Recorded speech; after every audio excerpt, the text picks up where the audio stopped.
Aujourd'hui, on va parler du crack qu'il y a eu sur le Bitcoin qui était attendu de ma part. Vous savez que depuis un certain temps, je dis qu'on veut cette dernière crack, on veut cette dernière mèche pour récupérer les liquidités. C'est exactement ce qui s'est passé.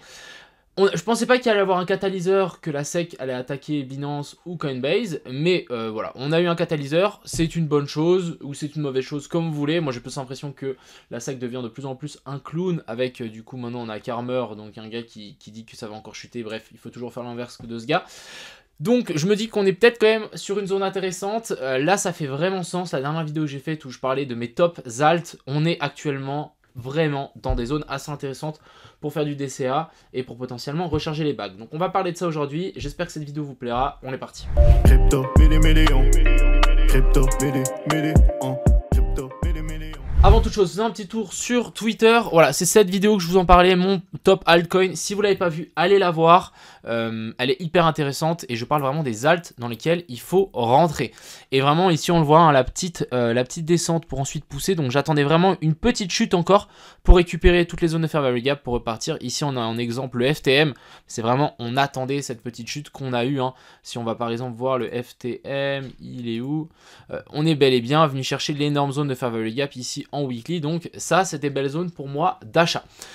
Bref, continuons donc sur notre petit Twitter. Donc on va revenir sur du coup toutes les petites analyses. Déjà on avait ça, hein, on l'avait prédit, ça fait un long temps que j'en parle en vidéo. C'était un premier retour dans la zone de fair value gap plus zone d'OTE et ensuite chuter avec une mèche de liquidation et de manipulation le dimanche soir. C'est exactement ce qu'on est venu faire. Ici on a eu la petite mèche, on est venu taper la zone fair value gap et ensuite on a chuté pour récupérer l'équal low qu'on avait laissé là, donc magnifique. Ensuite ici on a le FTM, voilà, on est revenu taper la zone de fair value gap, on est passé aussi sous ce plus bas là, donc ici correction en WXY. Pour moi, ça fait énormément de sens. J'ai déjà placé une position sur le FTM. Ensuite, on a le fil, même chose. On est venu taper donc ce plus bas, zone de support, la grosse zone de fair value gap. On est venu récupérer ce plus bas là et ce plus bas là. Pour moi, même chose. On commence à être assez intéressant ici.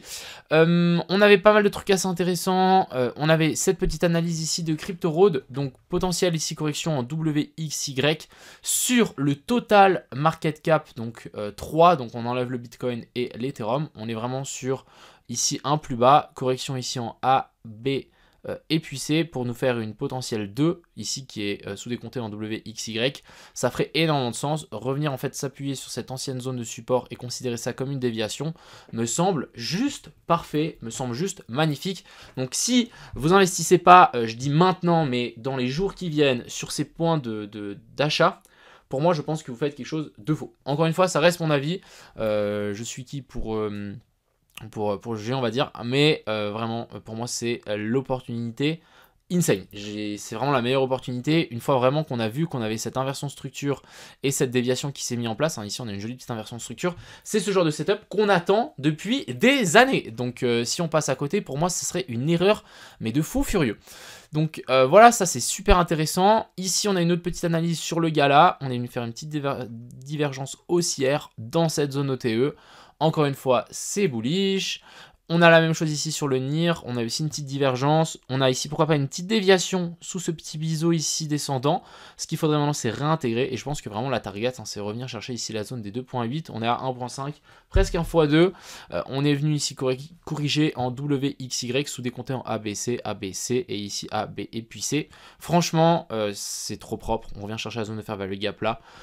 Les points d'entrée ici sont juste magiques, donc pour moi ça vaut la peine de prendre ça à la, pas à la légère du coup, mais prendre ça au sérieux. Voilà. Donc ici sur le Bitcoin, on a bel et bien eu notre petite chute ici qu'on attendait. On est venu récupérer les zones d'Equalo, donc maintenant à savoir, est-ce que on va réussir à repartir à partir de ces points ici. Donc on a quand même une belle petite zone de support hein, sur lequel c'est vraiment les petites mèches. Mais en gros ici, on est sur une petite zone de support. Donc est-ce que ça va tenir et on va réintégrer directement beaucoup plus haut? Ou est-ce qu'on va plonger pour récupérer la zone d'OTE et la zone de fair value gap qui sont à partir de la zone des 23 740. Donc ça c'est vraiment deux scénarios assez différents. Maintenant, ce qui est assez intéressant, c'est que on a eu du coup beaucoup de FUD actuellement sur les cryptos. On a eu donc la SEC qui a attaqué Coinbase, qui attaque Binance. Est-ce qu'on serait pas en train de poser un bottom? Avec la peur des gens, on est venu récupérer les liquidités. Donc pour moi, il n'y a plus trop de liquidités ici à venir chercher au sud. De plus, si on regarde ici, l'Open Interest, on est sur quelque chose d'assez intéressant. On peut voir que cet Open Interest ici, il n'a fait que chuter depuis ces derniers temps jusqu'à ce bottom. Et ici, qu'est-ce qu'on voit? Les fundings, excusez-moi, donc qui est passé de vert à rouge, donc un changement de long à short. Et ici, on peut voir que l'Open Interest a juste pump plutôt violent. Ça veut simplement dire que on a énormément de gens qui sont rentrés en short ici. On a même des gens, je pense, qui sont rentrés en short avant le dump. Donc il y a peut-être un petit peu d'inside trading là, des gens qui ont shorté avant la news, ça me semble assez probable, vu comment on voit ici que ça a pumpé jusque là, et ensuite ça a dump. Donc assez intéressant à suivre ça, mais personnellement ici je pense qu'on peut vraiment s'attendre à un petit short squeeze, à un petit rebond, avec ici tous les shorts qui sont mis en place. Donc pour moi ici on le voit bien, on a vraiment les fundings qui sont vraiment passés dans le rouge. Bon là ça repasse un petit peu dans le vert, à mon avis il y a 2-3 personnes qui sont en train de long ici, mais moi je verrais bien quand même un petit short squeeze, voire un rebond un petit peu plus puissant qui peut se jouer, et je pense que si ici on arrive à nous faire un truc correct, on peut peut-être penser que ça c'est le bottom. Et que en fait on front-run cette zone comme ce qu'on avait fait à l'époque. Donc si on prend notre Fibo par rapport à ce sommet là et à ce plus bas là, vous voyez que la zone d'OTE ici n'avait pas été touchée. Hein. On l'a front-run, on a piégé beaucoup de gens, dont moi. Donc je me dis, est-ce qu'on peut refaire la même chose ici? Totalement. Et le fait d'avoir du coup ces deux FUD qui sont arrivés ici sur le BTC, je me demande qu'est-ce qui pourrait nous driver encore ce crash des BTC plus bas. À voir, mais ici on le voit bien, hein, on récupère les liquidités à chaque fois, et là on en laisse pas mal, donc quand ça va partir, ça risque de partir très très fort, et on le voit bien qu'on est dans un marché haussier, et ça c'est plutôt une excellente chose à notifier. Donc pour le moment le Bitcoin, on patiente, moi les alts, j'ai mis des bits dedans parce qu'on est vraiment sur des zones trop intéressantes, et passer à côté de ça pour moi c'est une erreur de fou, donc voilà. Ensuite, l'Ethereum, ici, bon, on avait toujours ce trade. D'ailleurs, j'ai enlevé les ordres pour les gens qui se demandent. On n'est pas venu récupérer les liquidités, donc ça, c'est un petit peu dommage. Il faudrait bien récupérer ces liquidités. Donc, l'Ethereum est un petit peu plus baissier que le Bitcoin pour le coup. Donc, affaire à suivre. Je ne sais pas trop comment me placer sur l'Ethereum, alors que plutôt plus haut, il était vraiment clair. Mais là, je ne sais pas trop. J'ai plus l'impression qu'on est en train de faire une espèce de zone de compression ici. Puis au bout d'un moment, on viendra faire un check-out vers le bas ou vers le haut et repartir dans l'autre sens. Continuons du coup, on va faire un petit tour sur du coup ce total 3, j'ai envie de le voir de mes propres yeux. Alors, ici ce total 3, je ne sais pas si vous vous souvenez, mais on avait deux possibilités, soit tirer un Fibo par rapport à ce plus bas là et ce plus haut là pour chercher cette zone OTE, soit tirer un Fibo par rapport au plus bas et au plus haut. Donc c'est ce qu'on va faire, et actuellement on arrive et on rentre dans cette fameuse zone OTE, donc ça c'est plutôt une excellente zone, on est sur la zone des 0,61,8, et même chose, hein, si on tire une ligne par rapport à ça, elle est un petit peu plus basse, mais on va pouvoir tirer une ligne par rapport à ici aussi, parce qu'ici on est venu faire donc ici support, résistance, support, support, et du coup pourquoi pas faire de nouveau support et tenir cette zone là, et pourquoi pas repartir dans l'autre sens. Donc pour moi ça me semble assez intéressant. Je pense qu'on doit avoir une petite divergence, ah non on n'a pas de divergence sur le RSI, autant pour moi. Donc affaire à suivre, mais pour moi on est quand même sur une zone intéressante. On peut peut-être faire un petit dernier passage sous ce plus bas là. Donc faire une petite mèche, hop, et ensuite vouloir repartir, complètement faisable. Mais pour moi, vraiment, opportunité d'une vie. Donc parlons de FTM. FTM est revenu en weekly chercher cette énorme zone de fair value gap. C'est juste magnifique. Pour moi, c'est une zone d'entrée tous les jours. Donc c'est pour ça je suis rentré sur FTM à 50%. On verra comment ça se goupille. J'attends un petit peu plus que ça se débloque sur le BTC, mais dès qu'on aura une direction, c'est clair et net que je vais poser un petit peu plus. On a le DYDX, je voulais quand même en parler parce que je trouvais ça assez intéressant ce qui s'est passé hier. On a eu du coup l'annonce que la SEC attaquait Binance. Qu'est-ce qui s'est passé? Le DYDX, hier, une fois qu'on a eu la news, a pumpé de 6%. Donc 6%, et je me suis dit, mais en fait, les gens, ils sont trop intelligents. DYDX, c'est quoi? C'est un exchange décentralisé. Et du coup, si Binance se fait attaquer, les gens vont forcément prendre leurs fonds et vont aller où? Sur potentiellement des échanges décentralisés. Et du coup, on a eu un petit pump du coin assez intéressant, jolie petite spéculation de la communauté. Alors, maintenant, on a vraiment chuté, on est venu récupérer doucement mais sûrement ce plus bas là. C'est pas incroyable. Est-ce qu'on va récupérer ce plus bas là?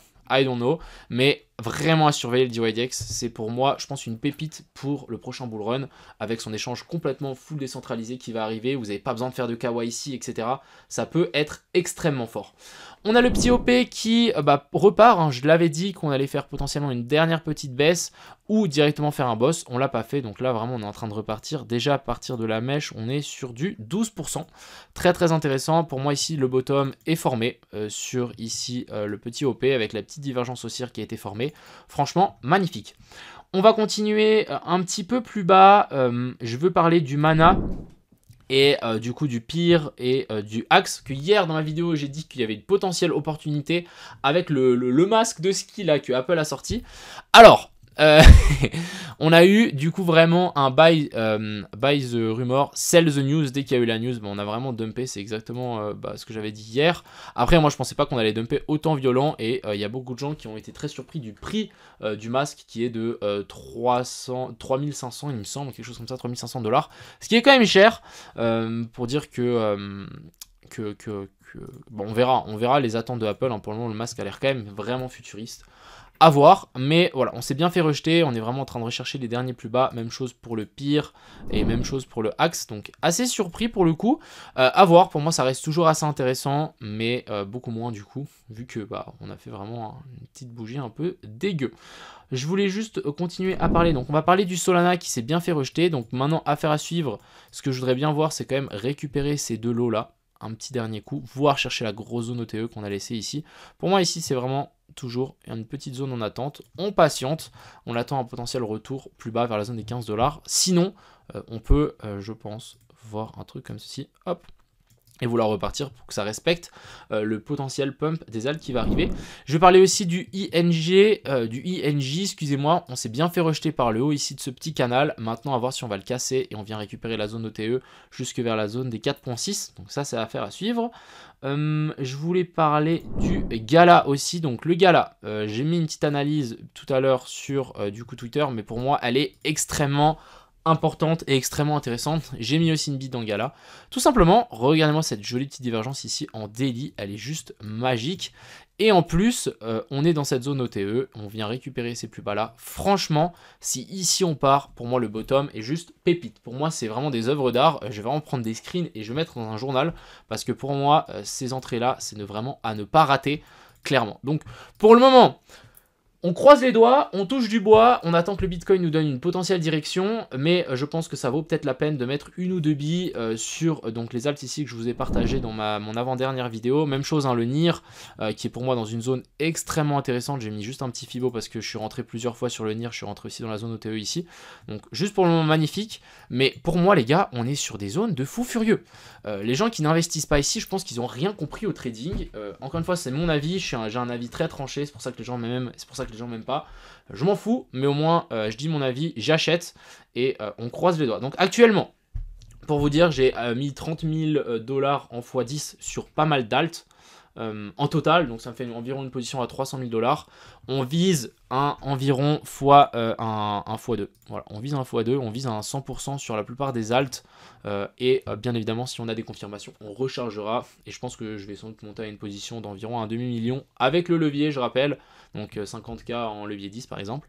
Et on va croiser les doigts. Voilà ce que j'avais à dire pour aujourd'hui. J'espère que cette vidéo vous aide. Encore une fois, mes vidéos ne sont pas un conseil d'investissement, j'explique juste ce que je fais de mon capital en trading sur les cryptos, donc c'est en aucun cas un conseil d'investissement, je ne suis pas conseiller en investissement, basta, voilà. Je tenais aussi à vous dire que demain il n'y aura pas de vidéo jusqu'à dimanche, étant donné que j'ai la conférence IMO à Lausanne, donc il faut que je me prépare, j'aurai pas mon ordi, je ne vais pas pouvoir faire de vidéo, j'ai autre chose à faire, et après je pars à Lisbonne pour la conférence de NFT, donc je ferai des petits tweets, des petites stories sur Insta si vous voulez me suivre, ça fait toujours plaisir. Sur ce, je vous souhaite à tous une excellente soirée, c'était Crypto Millions, ciao.